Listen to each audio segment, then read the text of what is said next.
Told the plug I need 100 pigs. Now my shoebox got 100 G.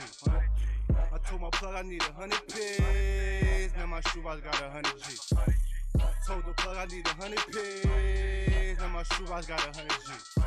I told my plug I need 100 pigs. Now my shoebox got 100 G.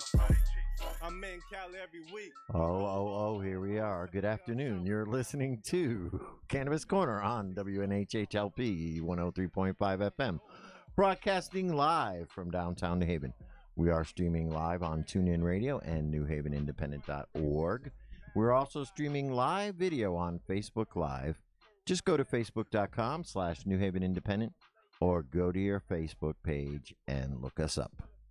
And you can hit see first and get all the great shows that we have here on WNHH on first thing in your Facebook feed. So it's Monday, February the 25th. We're almost at the end of the month. Uncle Lou is en route, I hope. But right now we have me and Kebra in studio. And how you doing, Kebra? I am well, thank you. Good. Right. One check. Microphone check. 1 2 1 2. Had a nice busy weekend this weekend. Had the class on Saturday. Yeah, how was the class? Yeah, y'all didn't even call me and say nothing about I the class. asked where you were, and she said, what did Naomi say? I don't know. It's not my day to watch her. So, gotta love Naomi. Y'all know y'all need to take days though, right? Watching me, keeping me out of trouble. So you're right. It was very busy. We had a lot of people in there. Everybody enjoyed themselves, and I think it was very, very, very nice. I think it was a good time, and I know Uncle Lou had a good time. So good. But how about you? I heard you were involved in an historical cannabis conference that happened in New York. It was Friday or Saturday? Saturday. That's why I didn't get in touch with you, because that's where you were. I know. So about a month ago or so, maybe more, I was invited by Gia Marone, who is the vice president of Women Grow, to participate in this cannabis conference they were doing at a church. So, of course, me being a person who goes to church, I don't want to say spiritual person. That was exciting to me because I feel like the church community hasn't had these conversations. Whether you actually are pro cannabis being legal or its use or whatever, there's still a need to have a conversation, right. Because things are happening all around and people come to church for information, for support, and so when the church fails to have real conversations, you're leaving a pretty large part of the community uneducated or lacking knowledge about things. So anyway, I was really excited when she invited me. It was at Emmanuel Baptist Church in Brooklyn, which is like one of the largest big one, black churches in that area. And when I tell you that everybody who was everybody in the cannabis world of over there, right? They were all there. New York cannabis world, New York, New Jersey, right? Yes. So Dr. Shonda Macias was our keynote. Again, Gia Marone moderated and kind of hosted the event. And Dr. Shonda Macias, she's the CEO and chairwoman of the Women Grow Board. But Shanita Penny, president of MCBA, was also there. Leo Bridgewater, Ronnie Soto, Jake Plowden, Nelson Guerrero. Oh, wow. Sarita Wright, like all of the from Estro Hayes. Oh my goodness, my Canna Boomer, she was there. So many, like everybody was there. And I left early, so I didn't get pictures, but it was really a great event. So we had different tracks. So there were I of course was a part of the medical track. And so I was on a medical cannabis panel with 3 physicians. Oh, nice. And one of them he's like a biochemist, something crazy. And so he works for Alera Healthcare, and they're looking to really make specific strains for diseases there. And so he was talking Oh. about an autism program that he has. They're based in Pennsylvania. And then I was on with the ER doctor who is certifying people now in Jersey, and then another doctor who was from Pennsylvania. And then my second panel I moderated was destigmatizing cannabis, and it was with the great Dr. Janice Knox, and her daughters, the Knox women. They have a practice in Oregon, and it's American Cannabinoid Clinic. Oh, okay. Rachel, Janice, and Lauren Knox, I believe. Those are the sisters. So she was on the panel that I moderated along with Dr. Dari, who's from Alera, and another woman who was making, does education, but she doesn't have a healthcare background. But we had a really nice conversation there. But they talked about business. They talked about, social justice and reform. It was really a great day. Great day. And we made history. Yeah, that's what I was going to say. To have that in a church, because we know that churches have typically been anti-cannabis, and to have it in a church actually embracing a cannabis type of conference, bringing a lot of people in, is historical. It was. It is a big deal.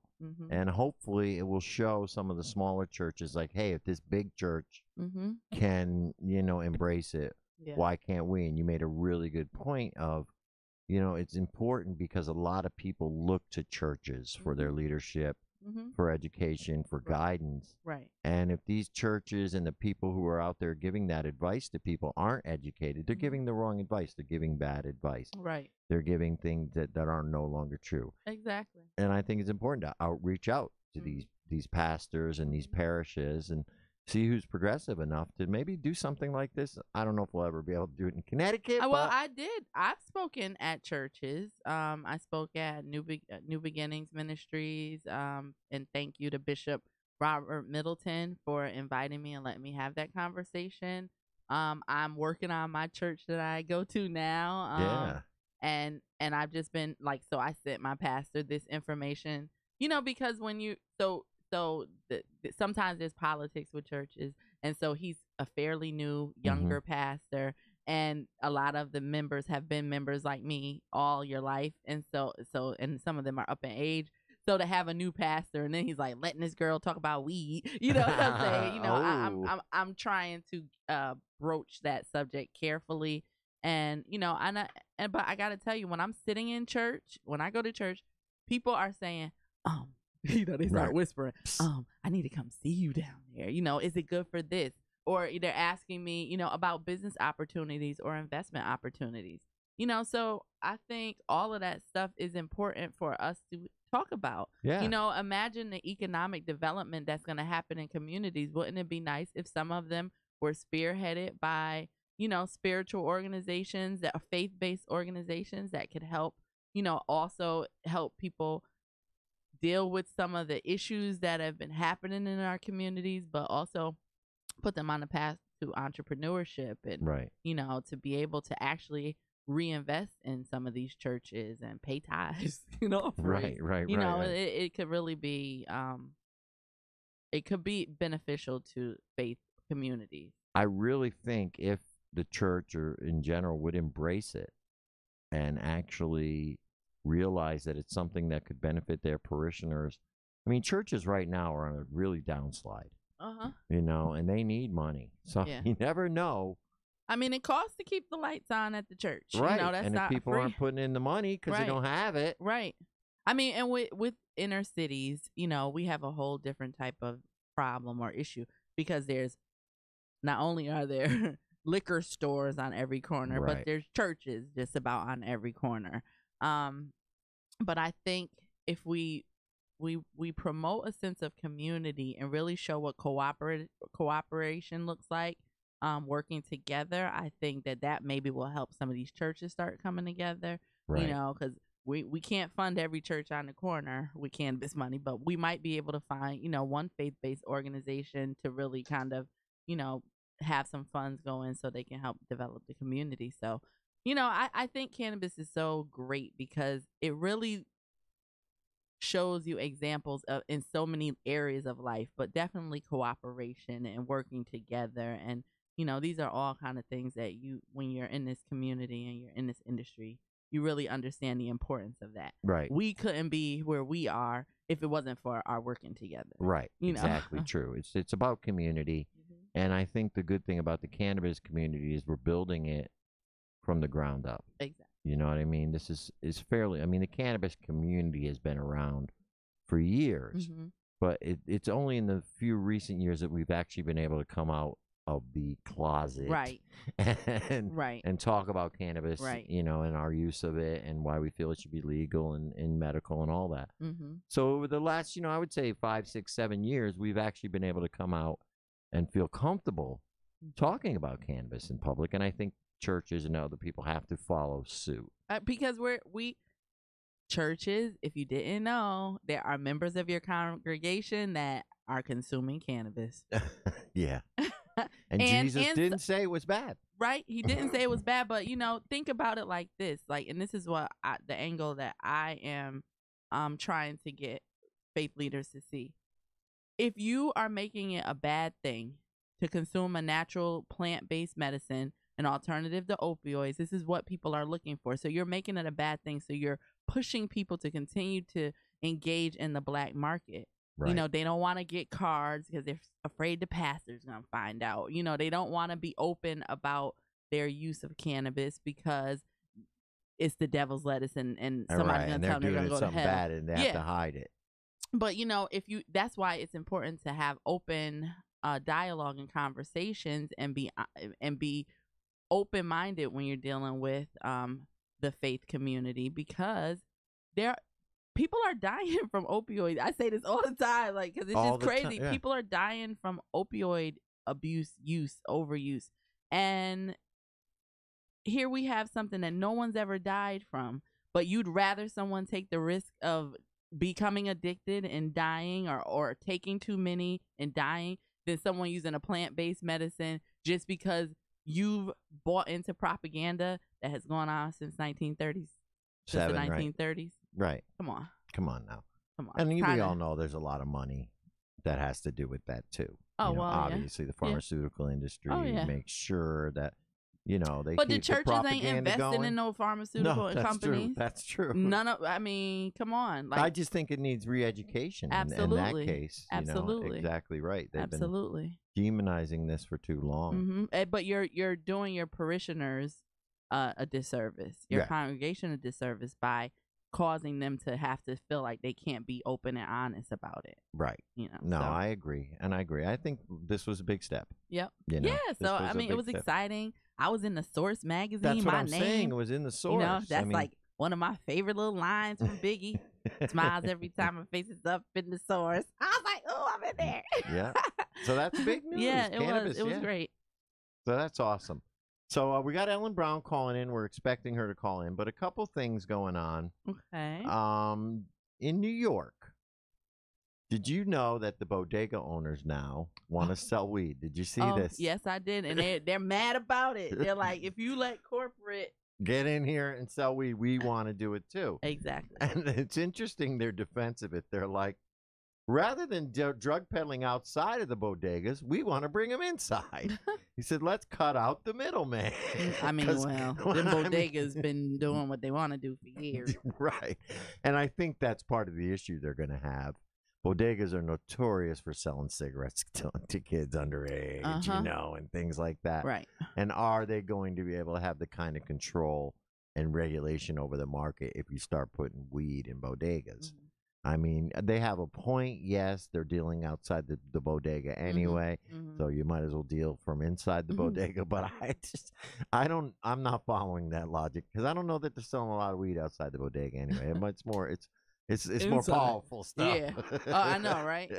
And that's the thing. I think that you want the small businessman to participate in this industry, or woman to participate in this industry, but history has shown us that sometimes they haven't done the right thing, right? And we definitely don't want there to be some kids having access to legal cannabis, right?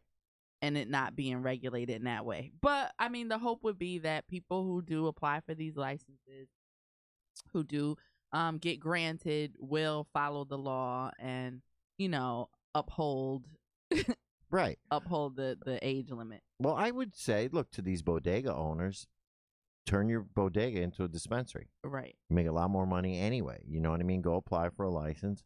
Instead of having a bodega, just have a dispensary. I mean, but that would be nice, though, a dispensary with snacks on snacks on snacks. That's true. A one-stop shop. I know, yeah, you just get everything. Get everything at once. But it should be interesting. It's something I don't think we will see anytime soon, because even me, I kind of get bothered even when I see CBD in the gas stations and stuff. It kind of cheapens. Exactly. It kind of cheapens weed. You're right. You're you right. know? And we definitely don't want that. So I haven't heard from Uncle Lou. Oh, he's coming. He's not going to make it today. He's at least 35 minutes out. Oh, Aw. a lot of traffic. He can call, but I'm going to check on Ellen and see Okay. what's. Oh, Ellen is on the phone right Ellen, now. There she is. She's so I'm on here. time. Hi, how are you? Right She on is time. right on time. So on the line, we have Miss Ellen Brown from Amelia Seminars up in Massachusetts, but she's more of a global person. She may have a house in Massachusetts, but she's all over the place. Gotta get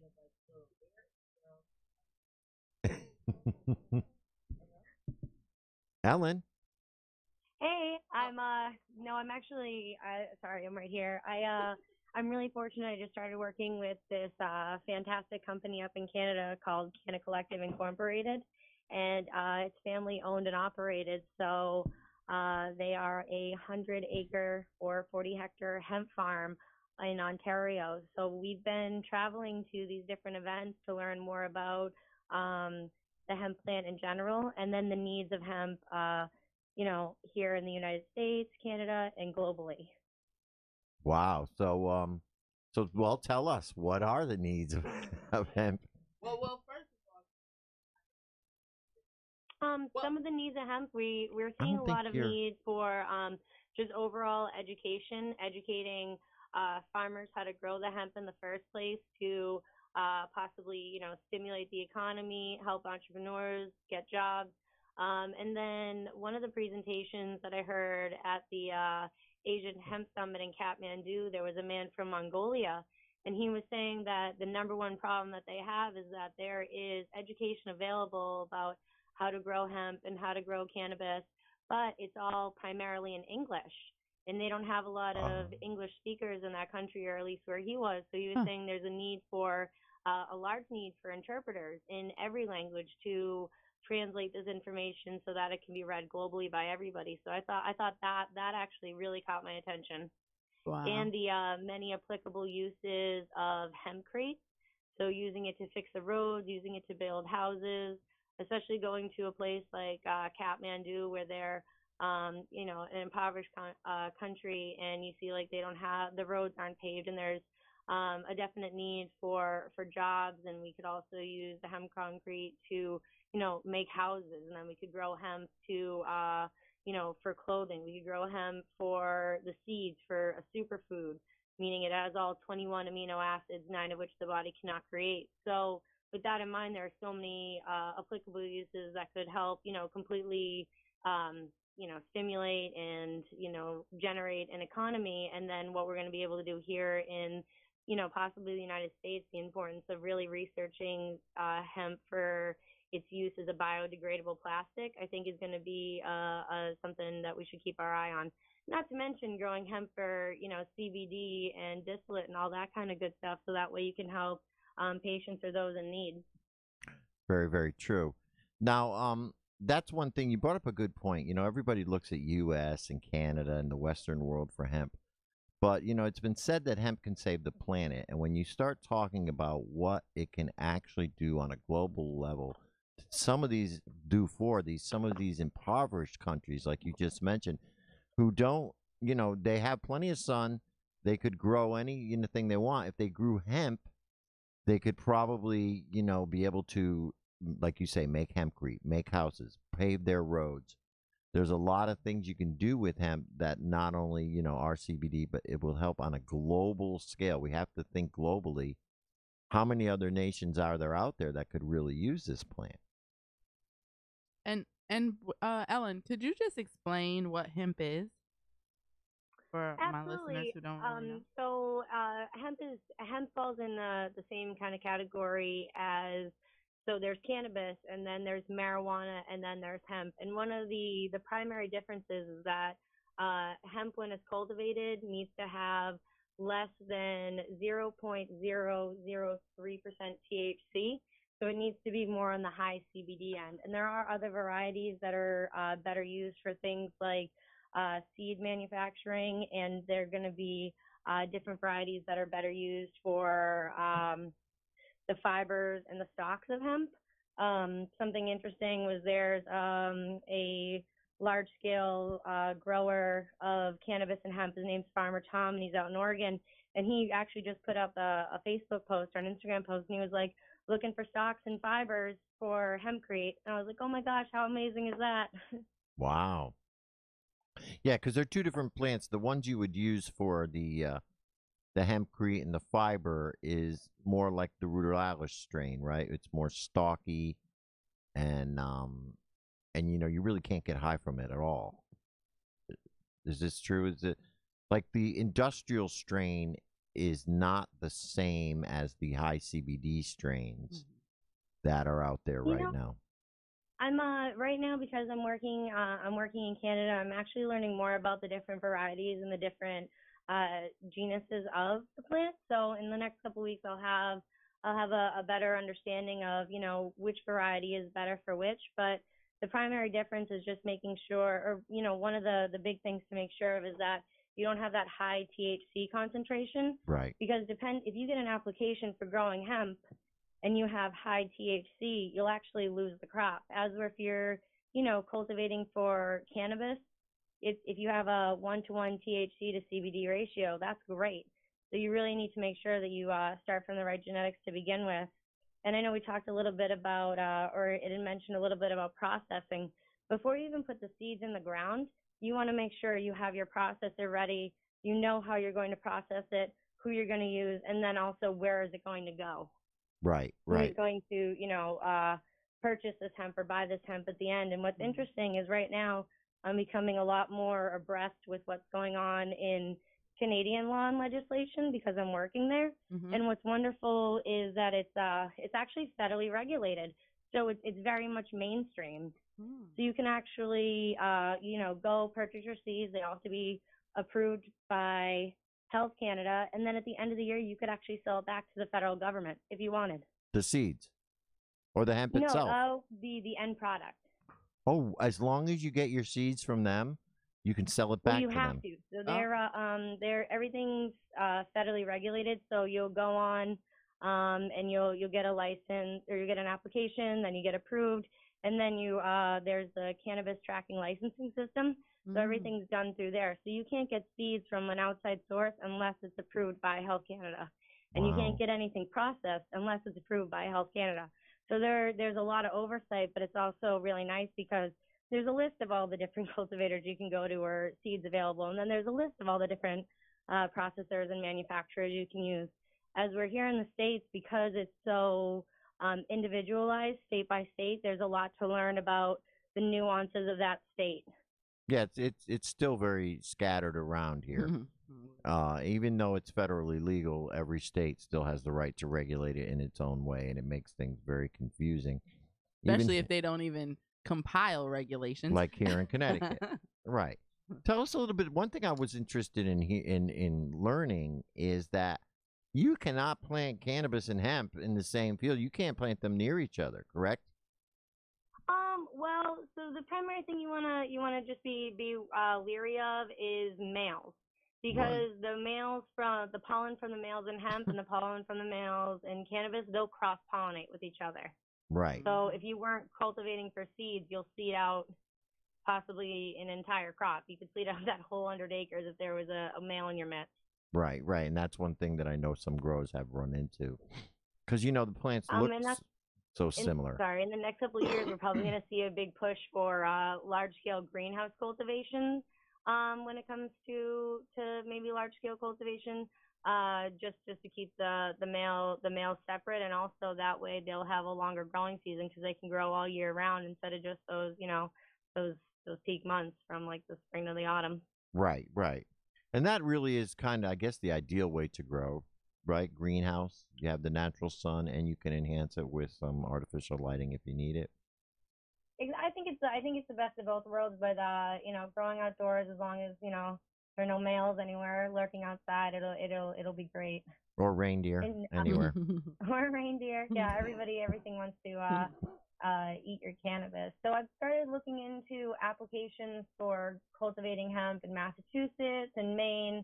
It seems to be pretty straightforward with the state. There's an application fee here in Massachusetts. In Maine, there's an application fee, but they also charge you $50 per acre. So they really figured out how to monetize every acre. As we're in Massachusetts, I didn't see that on the licensing application. What's going on in Connecticut? Is there a license or an application to start cultivating hemp or industrial hemp at all? Not yet. It was, believe it or not, hemp was made legal here in 2014. It was taken off Schedule 1 and put onto Schedule 2. But the condition was that the Connecticut legislature was supposed to have regulations put in place within 4 years. They gave them 4 years to put regulations in place, and they never did it. So we have no regulated system here right now. Right now in the legislature, there are a couple bills in. I know there was one that was kind of modeling the Massachusetts model, and then another one that kind of modeled the Oregon or Colorado model. And they were having a little bit of a discussion about which one to go with. And I think as of now, they're leaning towards something similar to what Massachusetts is doing. But again, it has, they have till June 1st to pass it. So up until then, these guys can't put seeds in the ground. The farmers really want it here. Absolutely. In Connecticut, you also have all those fields that could be easily transferred into hemp, those large-scale tobacco fields. And they even have the sheds. I mean, they are literally set up for drying, cultivating, everything, and we know a lot of them have gone out of business over the years.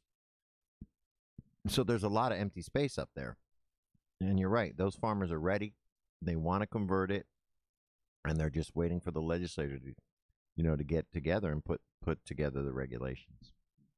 So I think something that's really going to help move that forward is, thank you both for all the work you do. And I didn't see Lou or I haven't heard his voice, but from Joe, Lou, and Kebra for everything you're doing in Connecticut. And then there's another Connecticut resident, as you know, Lou Pino. He's a veteran, and he's going to be putting together the Hemp Farm Expo coming up on March 9th. Yeah, tell us a little bit about your participation in that. We've been talking about it a little bit on the air. Obviously, Uncle Lou is involved, and Lou Pino has been a guest. Tell us a little bit about what you're doing over there, and what what your presentation is going to be about. So I'm very excited to be a part of it. It's going to be wonderful. I think it might be. I know that you've also had the Connecticut Cannabis events and all these wonderful events the Kebra's thrown with Women Grow, and that you've thrown at the school. But this one, I really love that it's completely hemp focused, all the hemp, all the time. So I'm really excited to be talking about learning about the nuances of cultivation. So I'm going to put together a presentation about large-scale cultivation and what that looks like. I'll be talking about, what's going on in Canada, what we're seeing in Mass, and what we're seeing in Maine, and then how we can implement that here in Connecticut. And the activism that you all are doing every day, every week is really what's going to drive that forward. So I'm going to try to, arm people with knowledge and get, and inspire them to want to call their, state representatives or the officials and get that change going, so that way they can be a part of this, growing industry. Well, yeah, I just think that Connecticut has this tendency to take their time on things that they don't feel are that important. And I just don't think they felt that regulating hemp was that important. But now that they're talking about legalizing cannabis here, they have to, because they have to go hand in hand. You can't legalize cannabis without regulating your hemp program. Mm-hmm. And, you know, and in some ways, it might be the best way to do that to get the whole industry jump started all at once.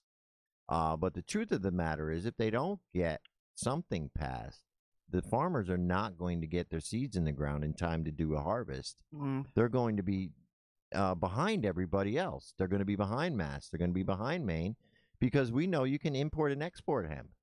So, you know, this is an industry that Connecticut could really take advantage of. Yeah. And because we tend to lag our feet, you know, we may lose this whole season because there's no urgency. The hemp plant, from seed to harvest can be anywhere from 85 to 120 days. So it's, you know, it's a really short life cycle. And with that in mind, like if they don't get that legislation passed by like June, the latest, you know, the latest with applications approved, you're going to miss the season. Right. And now that would be a shame for Connecticut, especially when it could be so much extra revenue. It could be jobs. It can be, you know, having Connecticut being part of being a leader in the industry instead of being a state that, you know, follows other models. They could be the one pioneering. And I know that it's definitely not for a lack of trying.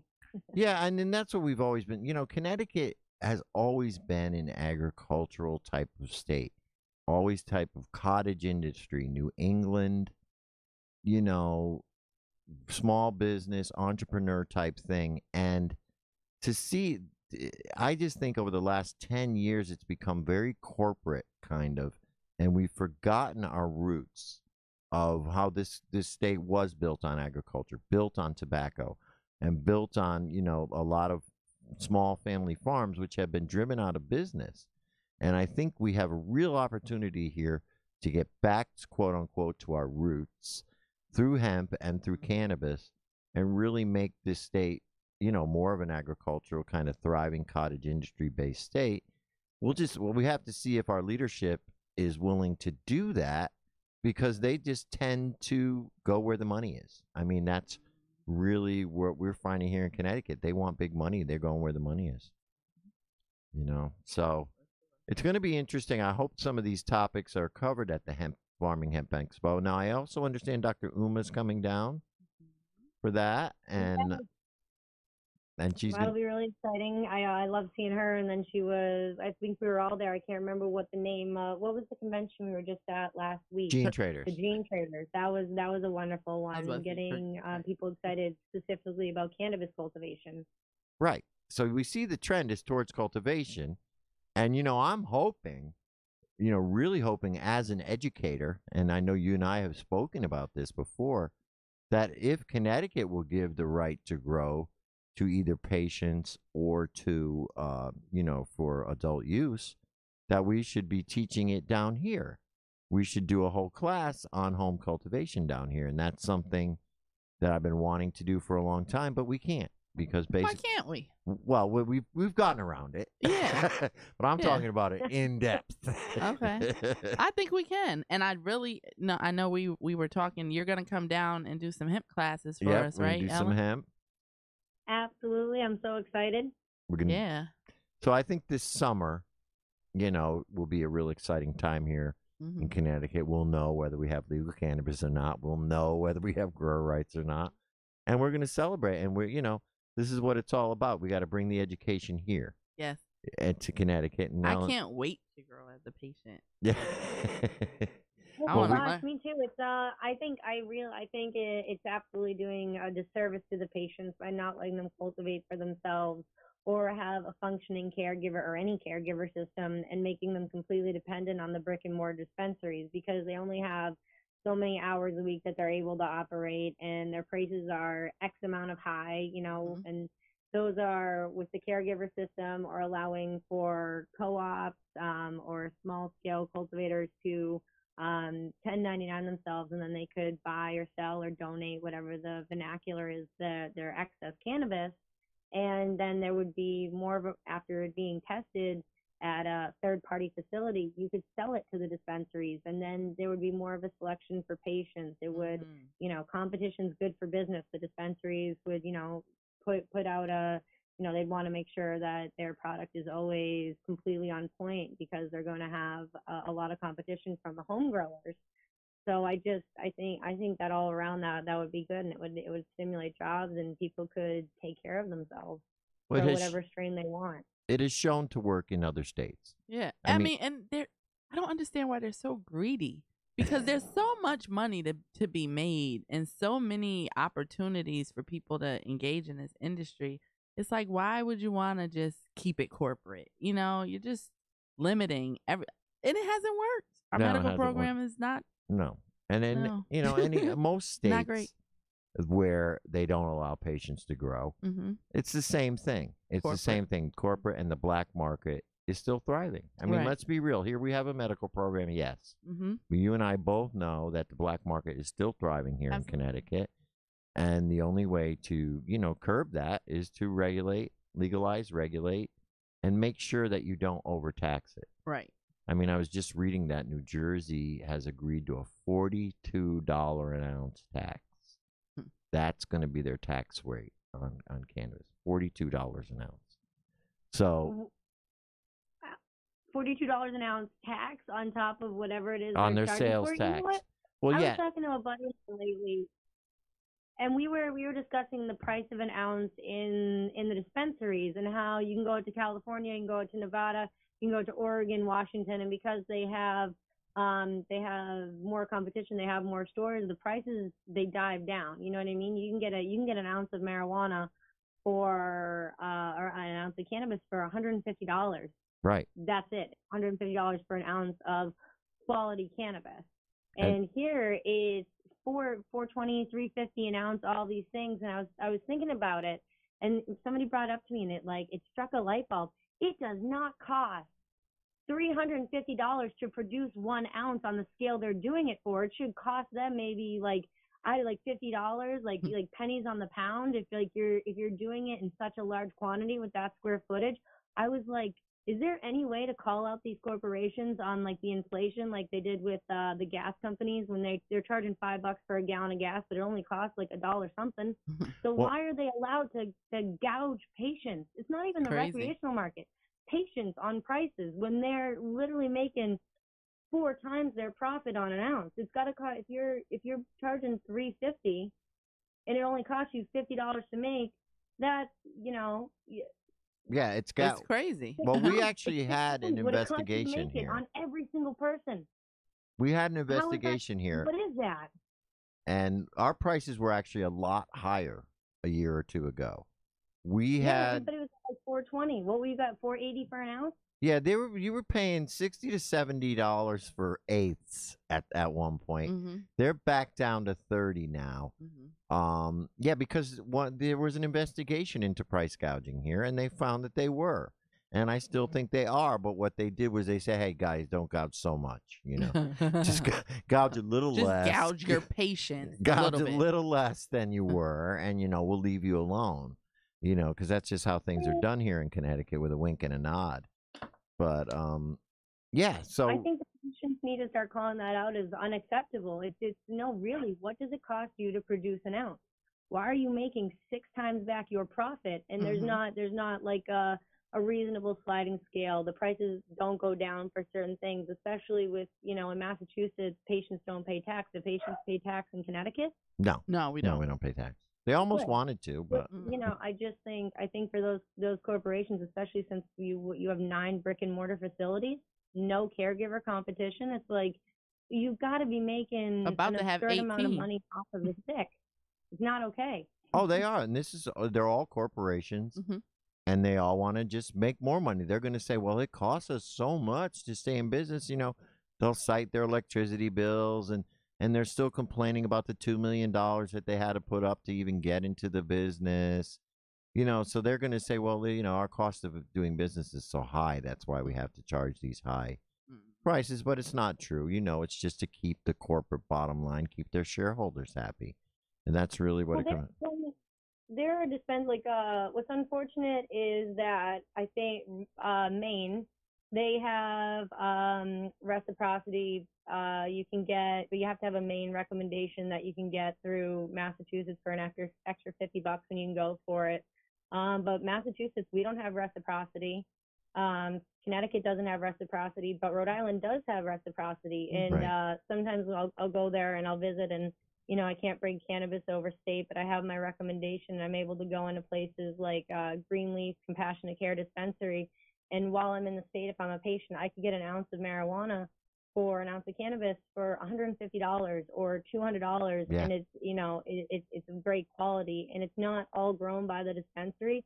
They have caregivers that they can actually purchase it from in state. Mm-hmm. So there's an economy there where it diversifies the menu. It allows the price to be lower. It allows the patients to have a better selection, and the corporations and everybody is still thriving. It seems reasonable. Because it can thrive. For a plant, which I don't like, but there's definitely there's just like there's got to be, I guess, pros and cons to everything. But for what I do like is that they allow caregivers. And Colorado does the same thing. If you go into one of their large scale dispensaries, they have, here's what we grew in house. Here's what we get from outside certified vendors who've had it tested through a third party, whatever. It's like, oh, wow, isn't this great? So that way the entrepreneur can thrive, the dispensary can thrive, and the price goes down, but everybody's still happy. Right. And it proves that can work, that people can still make money regardless, whether it's corporate entities and small businesses kind of mixing it up a little bit. So. Spread the wealth, Exactly. Everybody deserves a small piece of the pie instead of the whole pie. Yes. One good thing now, before we let you go, is I wanted to get your opinion on this. They're now selling hemp flower on Amazon. I saw. So we're talking about accessibility, right? That's accessible. But I'm always worried about, okay, so I've got to send you a picture of this. I will send you a picture right now. Okay, I was, yesterday I got some gas, and as I went in, I grabbed like a soda and I paid for my drink. And when I did, I was looking at the counter and they had all these hemp gummies, these little hemp CBD gummies. But I don't love that they're in the shape of gummy bears. Right. And then they have like hemp topicals, and then they had hemp cigarettes. They call them hempettes. Oh. The hempettes, huh? $17, and I bought a pack just for novelty. I haven't even opened it yet because I'm pretty sure they're going to be gross. But I was like, whoa, like they're selling hemp CBD, but I was like, this isn't by Marlboro. This is just nameless, faceless. It just says wild hemp on it.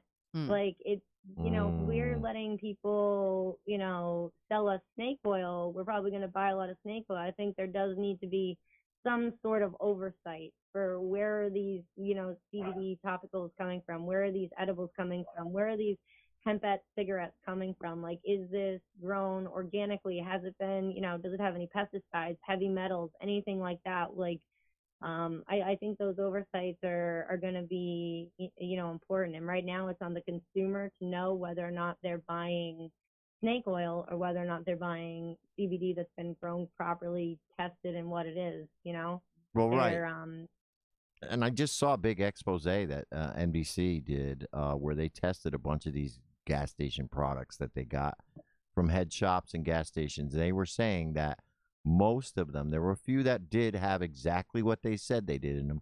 Most of them did not have the correct amounts of CBD that they claimed. Some of them even had 0 CBD in it. So, yeah, we do have to be careful. And this is, Kebra and I were discussing this before. When you start allowing it to be mainstreamed out into the gas stations and the bodegas, this is where you risk that the snake oil stuff, and because people aren't educated and they see hemp, they think they're going to get high and they'll buy anything. But can you imagine like how horrible that could be for someone who's immunocompromised and they're consuming something that hasn't been tested or that has mold or whatever? That could really kill a person. So as much as I'd like to see the hemp on Amazon, I'd rather just see them allow CBD products. Yeah, because at least with them, there's test results. Support your local grower. They can sell it at the bodegas, but they just need to make sure that it's from a certified grower, that it has been tested through a third party. They can 1099 it. They can still charge a little overhead to make sure they make something on it. Obviously, it's a business. It's a bodega, but they don't have to gouge people. And also, what I worry about is there's a lot of people, like CBD is a wonderful compound, but making sure that we don't throw the baby out with the bathwater and villainize. It seems like THC is so bad, and Thank God for the savior CBD. Yeah. The one good thing about marijuana is at least there's CBD.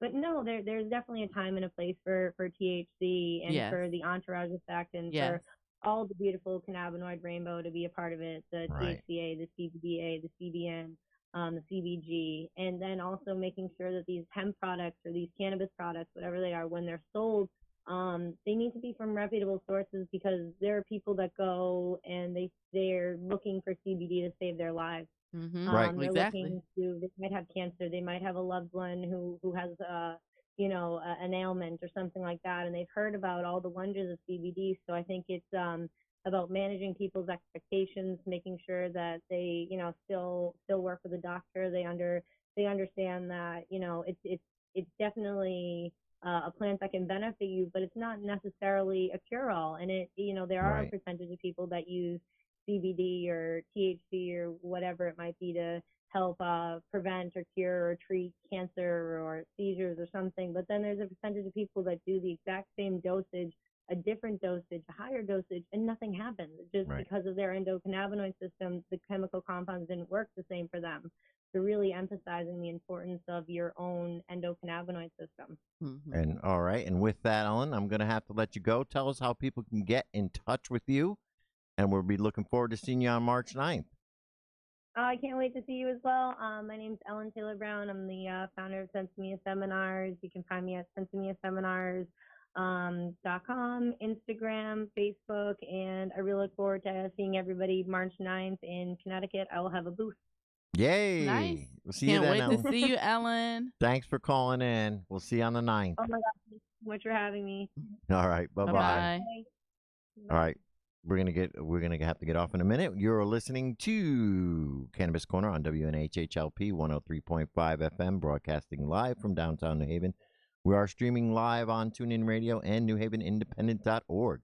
We're also streaming live video on Facebook Live. Just go to facebook.com/NewHavenIndependent or go to your Facebook page and look us up. So we're at the end of the show here, we always give out the events of the week. So this week on the 27th, Kebra, I don't know if you'll be attending this, the discussion on equity up in Hartford at the Hanging Hills Brewing Company at 6 o'clock. Did you hear about that? Big discussion on equity up at the Hanging Hills Brewing Company in Hartford. Maybe. And then on next Wednesday, we have the medical marijuana discussion group down at Bohemian High in Milford at 7 o'clock. Looks like the Connecticut normal meeting may be rescheduled to next Thursday. We'll let you know on the Facebook page. And again, on March 9th, the Farming Hemp Expo, which is at the Oakdale in Wallingford, and that is at 12 p.m. We will all be at that expo. Uncle Lou and Lou Pino are running it, and we'll all be there. Kebra, when is Canna Health open this month? We are open Friday and Saturday in New Haven. Friday 2 to 6 and Saturday 10 to 2, and then Saturday in